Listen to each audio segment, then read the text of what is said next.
सूर्य ग्रहों में श्रेष्ठ है और चंद्रमा नक्षत्रों में श्रेष्ठ है, उसी प्रकार प्रयाग सभी तीर्थों में सर्वश्रेष्ठ है।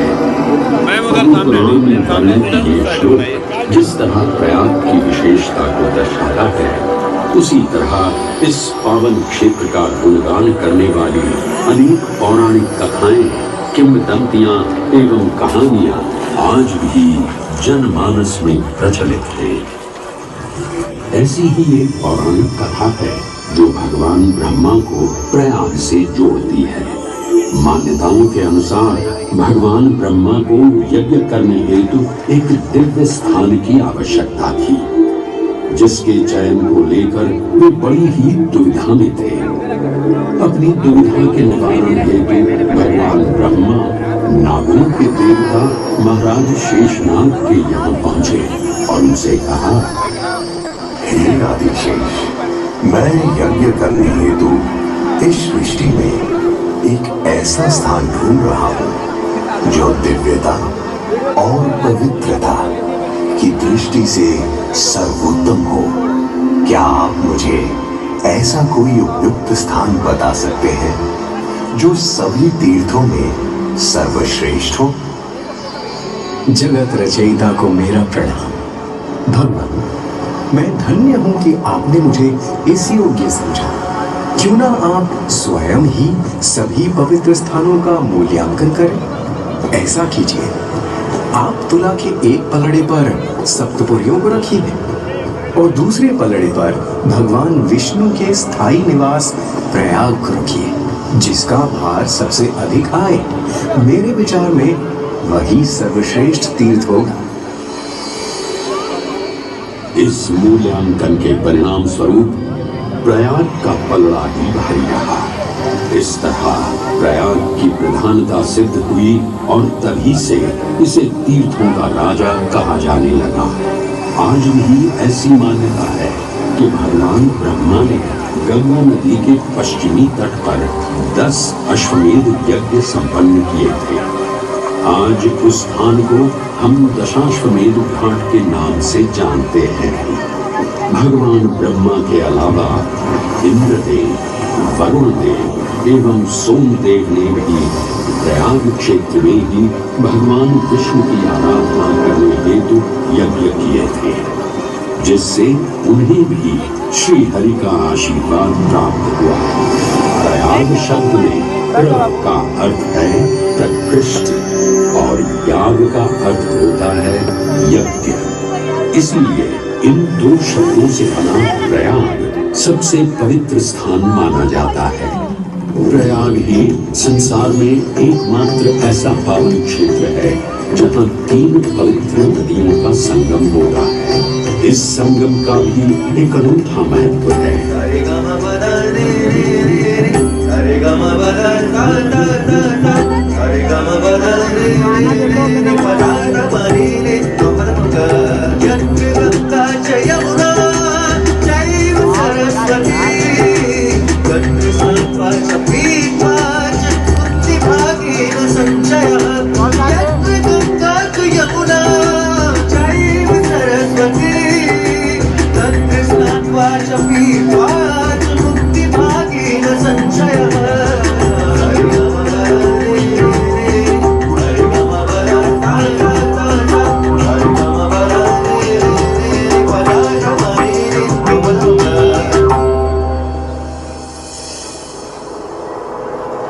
प्रयाग में गंगा, यमुना और सरस्वती जैसी 3 सबसे पवित्र और पूजनीय नदियों का दिव्य संगम होता है।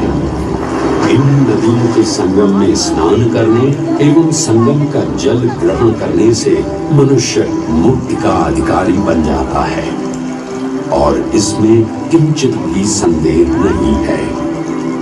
ब्रह्म पुराण में ब्रह्मा जी भी कहते हैं कि प्रयाग में सरस्वती जी अदृश्य रूप में आकर गंगा जी से मिलती हैं। इसलिए इस क्षेत्र को सरस्वती तीर्थ संगम भी कहा गया है।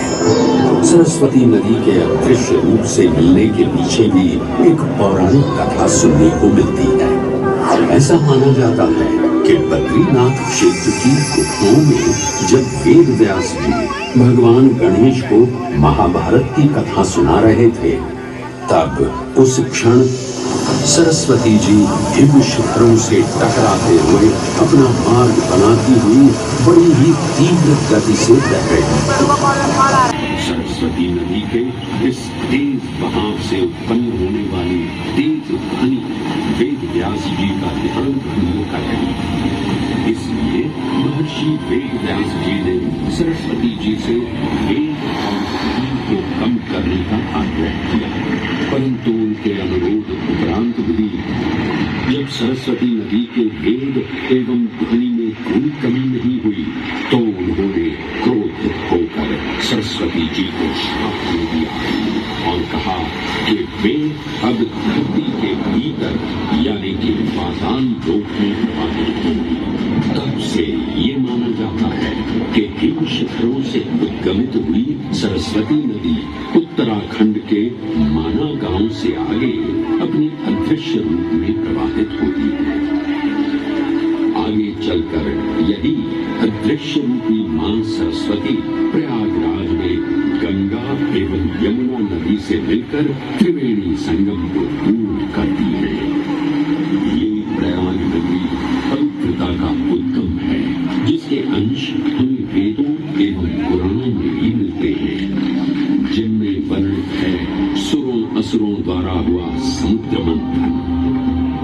अमृत प्राप्ति के लिए सुरों और असुरों ने एकजुट होकर क्षीर सागर का मंथन किया, जिसके संदर्भ में पुराणों में विभिन्न कथाएं देखने को मिलती हैं। उन्हीं कथाओं में एक कथा महर्षि दुर्वासा और इंद्रदेव से संबंधित है। इस कथा के अनुसार ऋषि दुर्वासा ने इंद्रदेव से प्रसन्न हो उन्हें पारिजात पुष्पों की एक दिव्य माला भेंट की, जिसे इंद्रदेव ने साधारण पुष्पों की माला समझ स्वयं धारण न कर उसे अपने वाहक गजराज ऐरावत के मस्तक पर रख दिया। पल भर में गजराज ने वो माला धरा पर गिरा उसे अपने पैरों तले रौंद दिया। ऋषि दुर्वासा से ये अपमान सहन न हुआ और उसी क्षण क्रोधित हो उन्होंने इंद्रदेव को श्राप दे दिया। ए अहंकारी इंद्र, तेरा इतना दुस्साहस कि तूने मेरा अपमान किया। जिस वैभव एवं शौर्य पर तू इतरा रहा है, क्षण भर में ही तेरा ये वैभव, प्रतिष्ठा, शक्तियां सब नष्ट हो जाएंगी। मैं अत्रि पुत्र दुर्वासा समस्त देवगणों को श्रीहीन होने का श्राप देता हूं।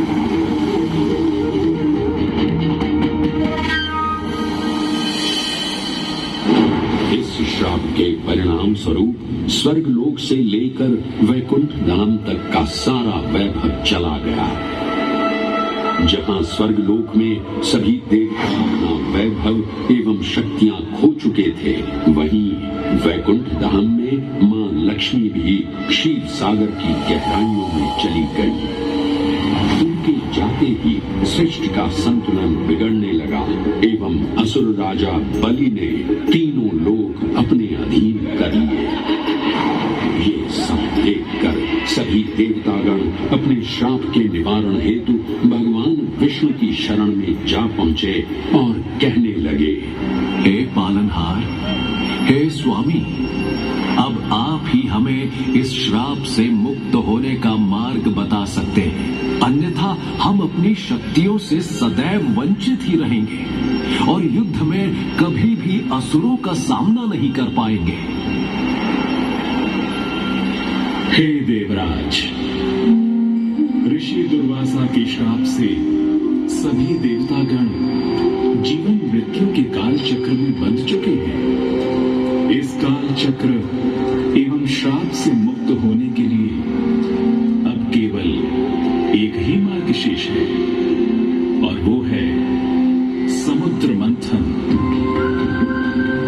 इस समुद्र मंथन से निकलने वाले रत्न ही आपके खोए हुए यश, वैभव और कीर्ति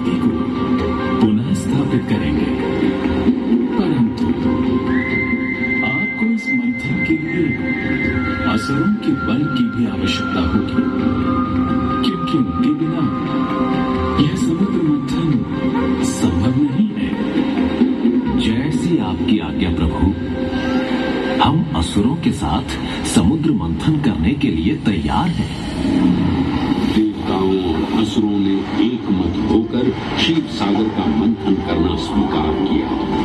जहां मंदार पर्वत मथनी के रूप में आए तो वहीं वासुकी नाग को नेति की भूमिका मिली।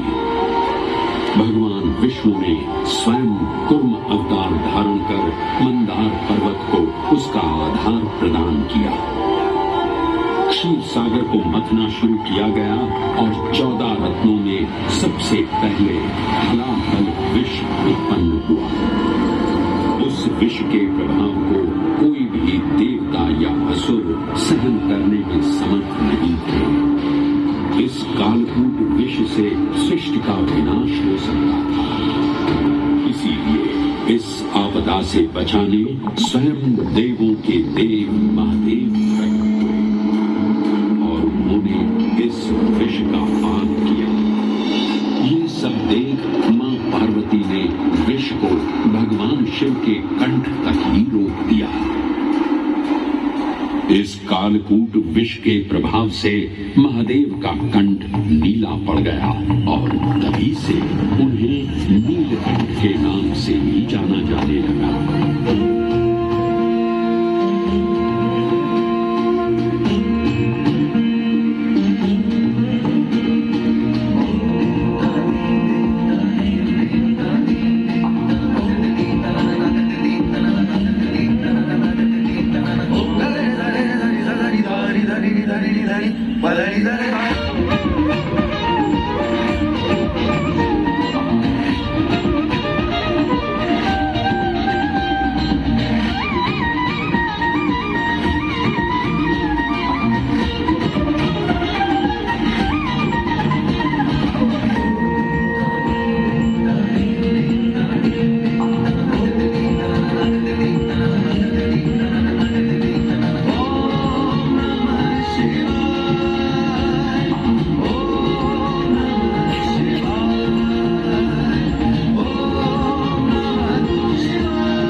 समुद्र की गहराइयों से मां लक्ष्मी का आगमन हुआ, जिन्हें भगवान विष्णु ने वर्ण करके अपनी अर्धांगिनी बना लिया।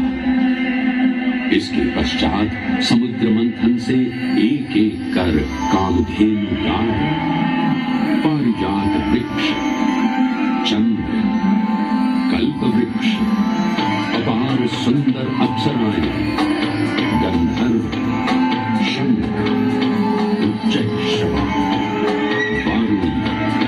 एवं कौस्तुभ मणि जैसे अनेक रत्न उत्पन्न हुए, लेकिन सभी को जिस रत्न की सबसे अधिक प्रतीक्षा थी उस रत्न का निकलना अभी बाकी था।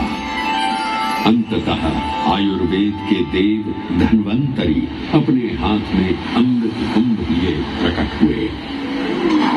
अमृत कुंभ पाने की लालसा में सुरों और असुरों के मध्य एक घमासान युद्ध आरंभ हो गया।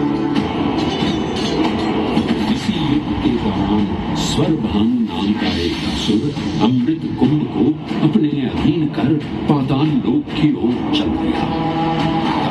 अमृत कलश को वापस पाने हेतु देवतागण अपने आराध्य भगवान विष्णु का स्मरण करने लगे।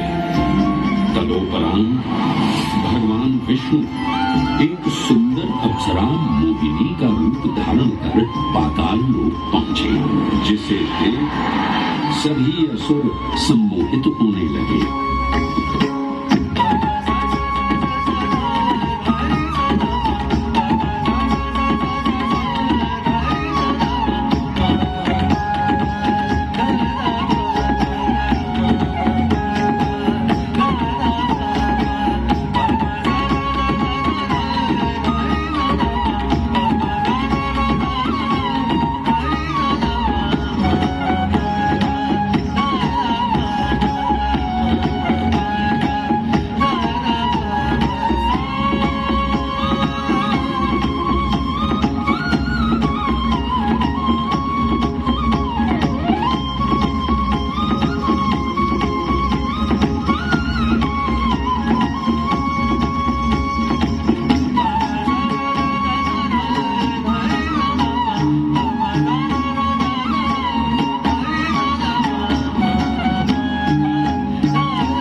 ये सुंदर अप्सरा कौन है?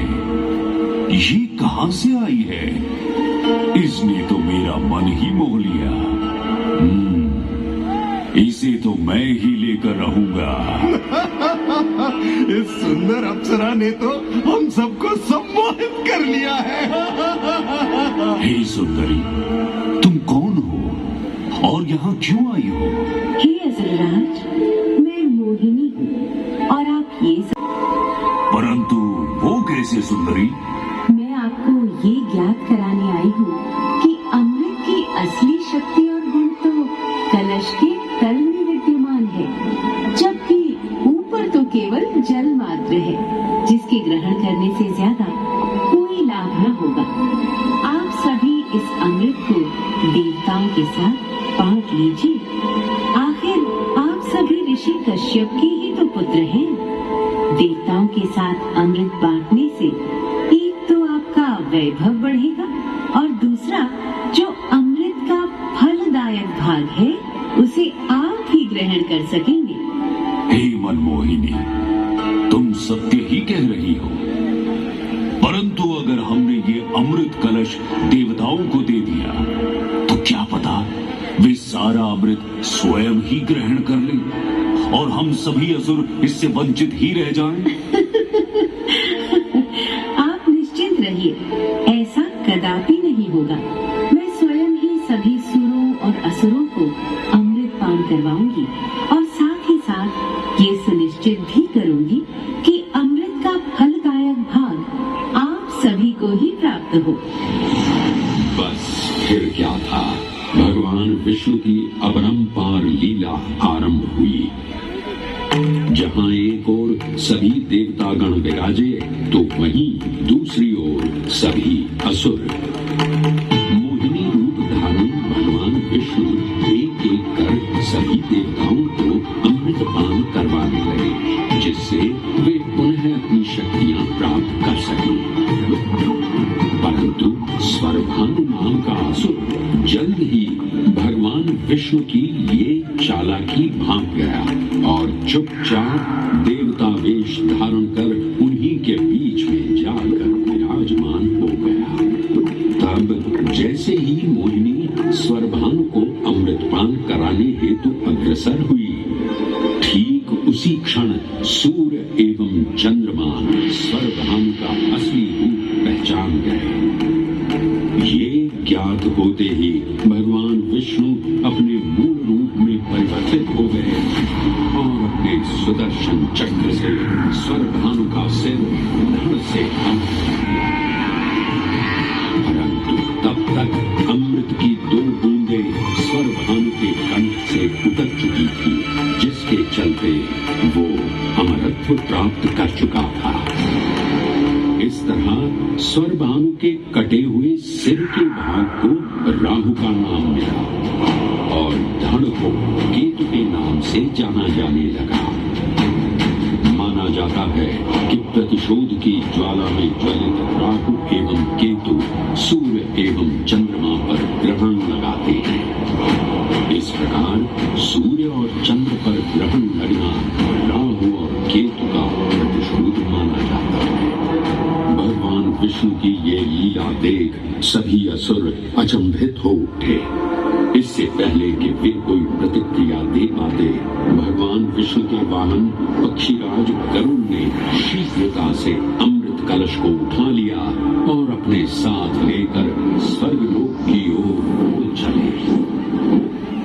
कहते हैं पक्षीराज की इस यात्रा के दौरान पृथ्वी पर 4 जगह अमृत की कुछ बूंदें छलक कर गिर पड़ी थी और इन बूंदों से उन नगरों की नदियों के पानी में अमृत जैसे गुण आ गए थे।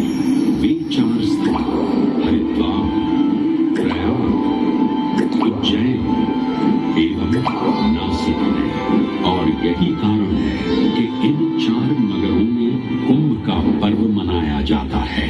ऐसी ही मान्यता है कि एक दिव्य दिवस एक सांसारिक वर्ष के बराबर होता है और पक्षीराज गरुड़ की यात्रा में 12 दिन लगे थे। इसीलिए हर 12वें वर्ष में कुंभ पर्व मनाया जाता है।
ग्रहों के अनूठे संरेखण से सुनिश्चित होता ये कुंभ महापर्व प्रयाग की भूमि पर उसी नक्षत्र में आयोजित होता है जिस नक्षत्र में यहाँ अमृत की बूंदें गिरी थी।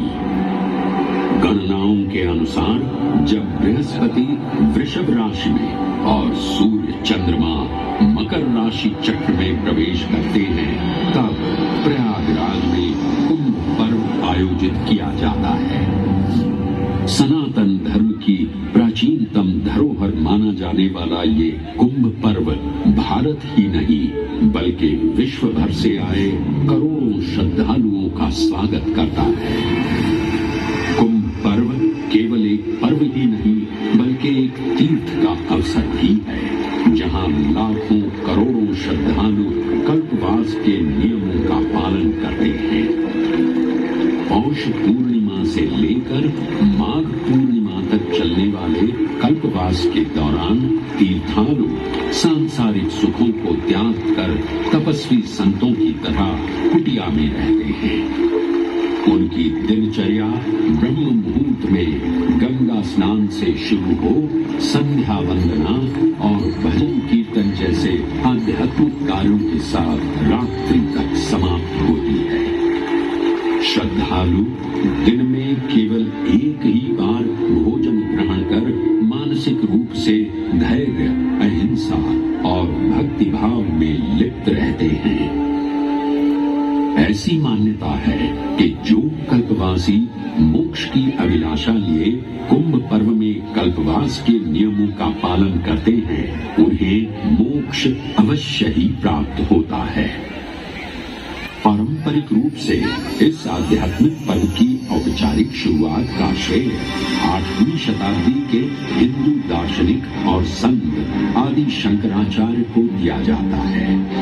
उन्होंने न केवल 4 पवित्र मठों पुरी, श्रृंगेरी, द्वारका और बद्रीनाथ की स्थापना की थी बल्कि सन्यासी परंपरा को जीवित रखने हेतु 10 नाम सन्यासी व्यवस्था का गठन भी किया था जिसके अंतर्गत निर्वाणी, अटल, निरंजनी, आनंद, जूना, आवाहन और अग्निसात नामक 7 अखाड़े निर्मित हुए। आदि शंकराचार्य का उद्देश्य शास्त्रों के ज्ञान को आपस में साझा कर सनातन धर्म के दार्शनिक आधारों को सुदृढ़ और परिपक्व करना था। अतः धर्म की सभी शाखाओं को संगठित रखने हेतु आदि शंकराचार्य ने प्रयाग की भूमि पर कुंभ पर्व को पुनः आयोजित किया। आज के इस दौर में कुंभ पर्व की महत्ता का अनुमान इसी बात से लगाया जा सकता है कि यूनेस्को द्वारा मानवता की अमूर्त सांस्कृतिक विरासत की प्रतिनिधि सूची में इस पर्व को शामिल किया गया है।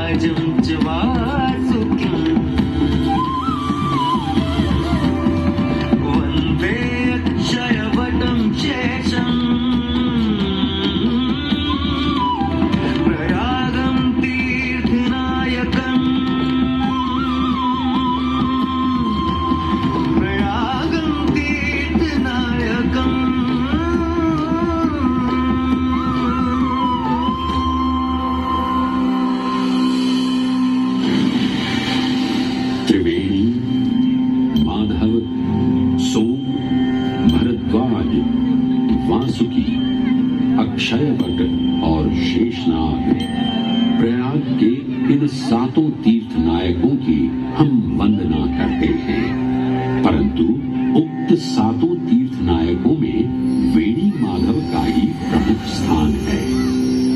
त्रिवेणी संगम में स्नान के साथ साथ श्रद्धालु वेणी माधव मंदिर में दर्शन कर भगवान विष्णु का आशीर्वाद भी प्राप्त करते हैं।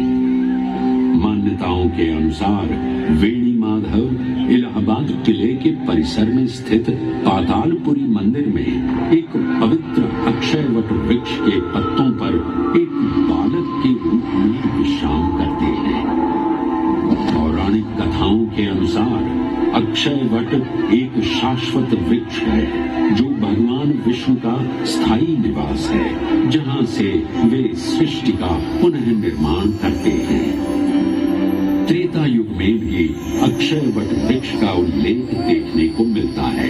कहा जाता है कि भगवान श्री राम, माता सीता एवं अनुज लक्ष्मण अपने वनवास काल में इस स्थान पर आए थे। वैसे तो भगवान श्री राम का वनवास प्रयाग में श्रृंगी ऋषि को समर्पित श्रृंगवेरपुर धाम से आरंभ होता है। ये वही स्थान है जहां निषाद राज गुह ने भगवान श्री राम, माता सीता और अनुज लक्ष्मण को गंगा पार जाने के लिए सहायता प्रदान की थी। श्रृंगवेरपुर से प्रभु श्री राम ऋषि भरद्वाज के आश्रम पहुंचे थे। भरद्वाज मुनि बसही प्रयागा, गोस्वामी तुलसीदास जी ने रामचरितमानस में ऋषि भरद्वाज का निवास स्थान प्रयागराज ही बताया है। ऋषि भरद्वाज से त्रिवेणी संगम की महिमा सुन प्रभु श्री राम, माता सीता और अनुज लक्ष्मण त्रिवेणी संगम में स्नान कर तीनों नदियों का आशीर्वाद प्राप्त करते हैं। इसी कड़ी में एक प्रचलित कथा के अनुसार संगम तट पर ही माता सीता ने प्रभु श्री राम से महादेव और परम शक्ति मां पार्वती की आराधना करने की अपनी मनोकामना को व्यक्त किया था, जिसके उपरांत प्रभु श्री राम ने यमुना तट पर भगवान भोलेनाथ और मां पार्वती को समर्पित एक मंदिर का निर्माण करवाया था, जिसे आज हम मनकामेश्वर मंदिर के नाम से भी जानते हैं। त्रेता युग में स्वयं प्रभु श्री राम ने माता सीता के साथ इसी मंदिर में भगवान शिव एवं मां पार्वती की पूजा अर्चना कर उनसे आशीर्वाद प्राप्त किया था। महादेव के इस प्राचीन मंदिर से अगर थोड़ा आगे चले तो उन्हीं के अंशावतार पवन पुत्र हनुमान जी का मंदिर भी विद्यमान है।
प्रचलित कथाओं की माने तो हनुमान जी के आदेशानुसार बाघंबरी बाबा को इस तट पर उत्खनन करते समय हनुमान जी की एक दिव्य मूर्ति प्राप्त हुई थी, जिसके फलस्वरूप आज यहाँ बड़े हनुमान जी का मंदिर विद्यमान है।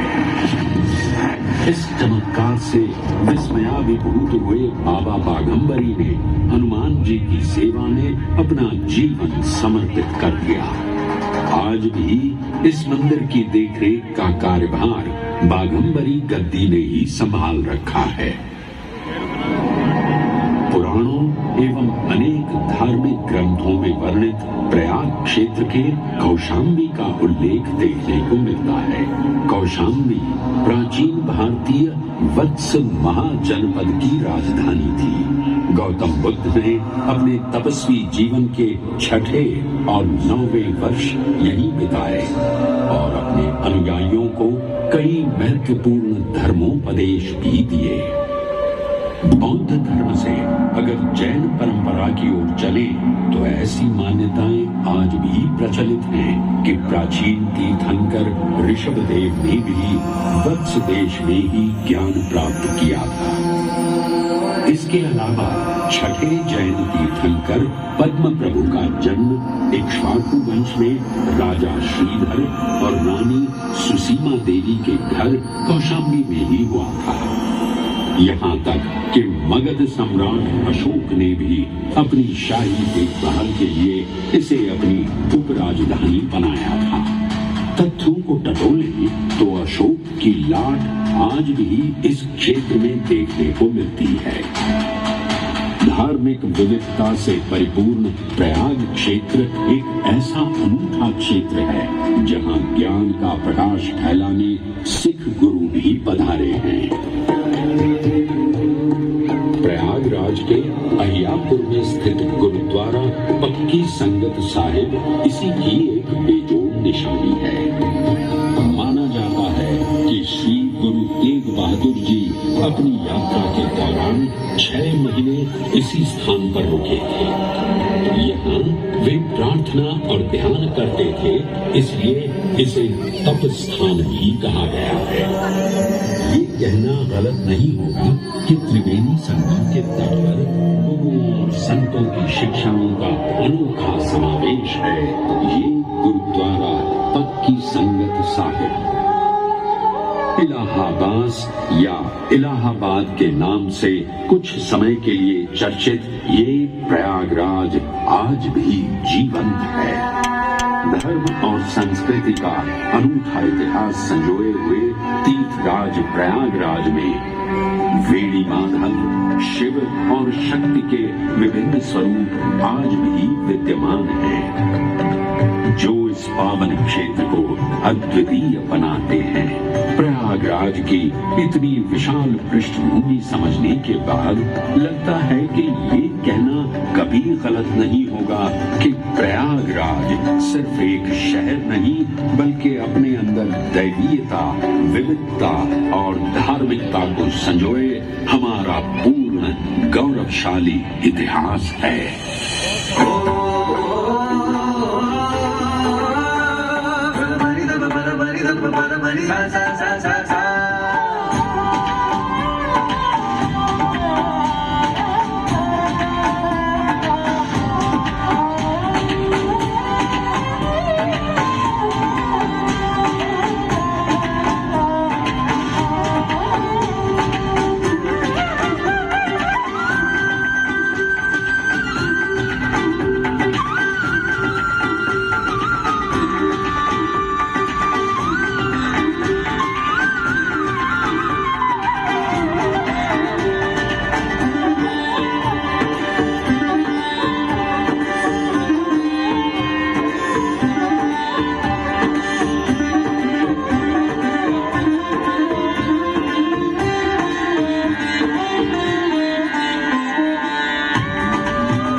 खत्म हो गल भाई।